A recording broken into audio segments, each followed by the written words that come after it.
အာဖဂန်နစ္စတန်တွင်ငလင်လှုပ်ခတ်ပြီးတော့လူ9ဦးသေဆုံး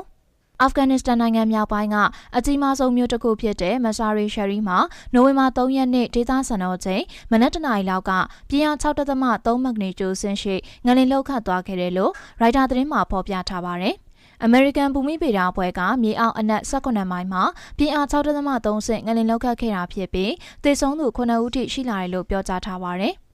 ဒါပြင်ထိခိုက်သေဆုံးမှုထပ်များနိုင်ပြီးဘေးအန္တရာယ်ကျမြနိုင်တယ်လို့သတိပေးထားပါတယ်။ဘတ်ပြည်နယ်ကတာလီဘန်ပြောရေးဆိုခွင့်ရှိသူတို့ကသူ့ရဲ့ X မှာတင်ထားရမှာရှိုးကရာခရိုင်မှာလူ4ဦးသေဆုံးပြီးတော့လူအများပြားတရားရရှိကြောင်းဖော်ပြထားပါတယ်။မဆရာရှရီမြို့ကလူဦးရေ9သိန်းကျော်နေထိုင်ပြီးတော့မြို့ကန်တွေကငလင်လှုပ်ခတ်ချိန်လမ်းမတွေပေါ်ကိုပြေးထွက်လာခဲ့ကြပါတယ်။မြို့ရဲ့အထင်ကရနေရာတစ်ခုဖြစ်တဲ့အပြာရောင်ဗလီကအပြန်စည်းတွေပြန်ကျဲနေတဲ့ဗီဒီယိုတစ်ခု X လူမှုကွန်ရက်မှာတင်ထားတာတွေ့ရပါတယ်။